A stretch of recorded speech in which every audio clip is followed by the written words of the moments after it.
Menjadi seorang yang ahli, kamu perlu menemukan panggilan jiwamu, menemukan mentor yang tepat, dan percaya prosesnya. Perjalanan panjang ini membutuhkan rasa penasaran yang tinggi, menantang status quo, dan eksperimen terus-menerus.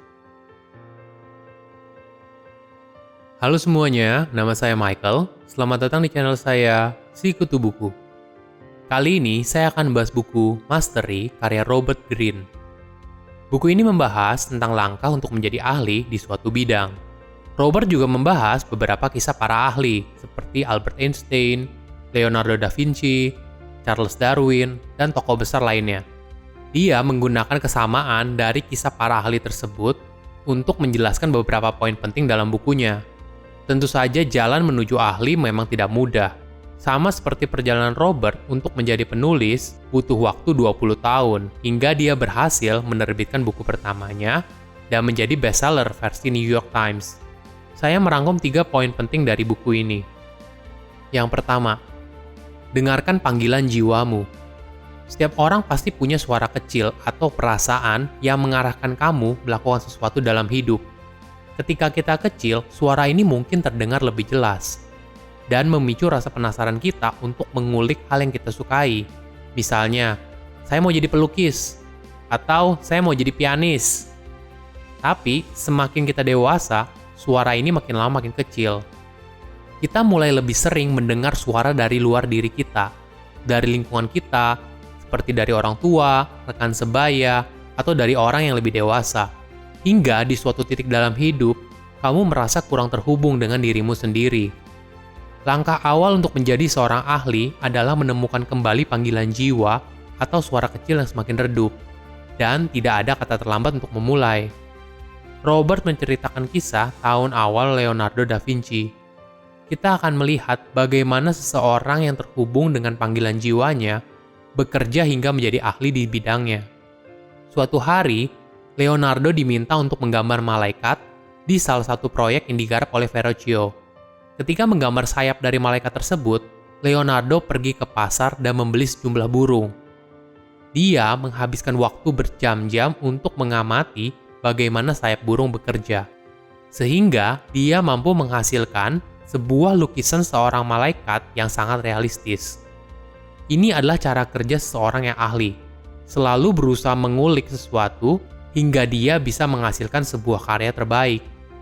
Kedua, cari mentor yang tepat. Ketika kita sudah tahu apa yang kita mau dan mulai melangkah menjadi seorang ahli, awalnya memang berat. Oleh karena itu, Robert menyarankan kita untuk fokus mencari mentor yang tepat. Saya jadi ingat apa yang dikatakan oleh Jack Ma. Ketika kamu berusia 20-30 tahun, pergilah ke perusahaan kecil. Di sana, kamu akan belajar soal passion, belajar soal mimpi, dan belajar untuk melakukan banyak hal di satu waktu yang bersamaan. Jadi, di saat itu, fokusnya bukan mencari perusahaan yang hebat, tapi mencari mentor yang tepat.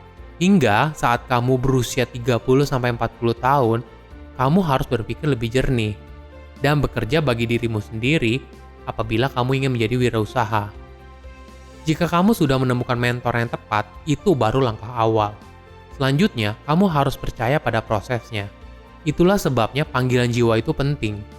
Karena jika kita sudah punya dorongan yang kuat, kita akan lebih mudah percaya pada prosesnya.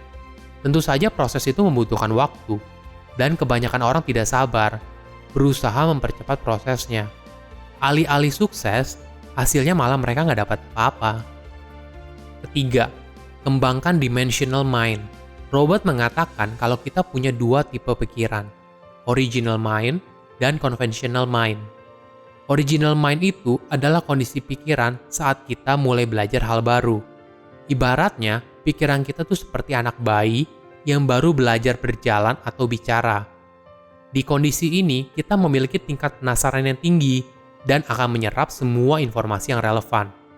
Sedangkan conventional mind adalah kondisi pikiran kita di mana kita berpegang pada informasi atau pengetahuan yang sebelumnya pernah kita pelajari. Dan kita menolak untuk bereksperimen karena terlalu nyaman dengan kondisi tersebut. Kebanyakan orang berhenti di conventional mind, sehingga kondisi pikirannya tidak bisa bertumbuh ke dimensional mind. Di dimensional mind, kondisi pikiran seseorang berkembang dan berusaha menantang status quo. Cara ini akan membangkitkan kreativitas dan membuat kita melihat suatu masalah dari berbagai aspek untuk bisa bertumbuh dan juga berkembang. Menjadi seorang yang ahli, kamu perlu menemukan panggilan jiwamu, menemukan mentor yang tepat, dan percaya prosesnya. Perjalanan panjang ini membutuhkan rasa penasaran yang tinggi, menantang status quo, dan eksperimen terus-menerus. Silahkan komen di kolom komentar, pelajaran apa yang kalian dapat ketika baca buku ini. Selain itu, komen juga mau buku apa lagi yang saya review di video berikutnya. Saya undur diri, jangan lupa subscribe channel YouTube Si Kutu Buku untuk versi animasinya. Bye-bye!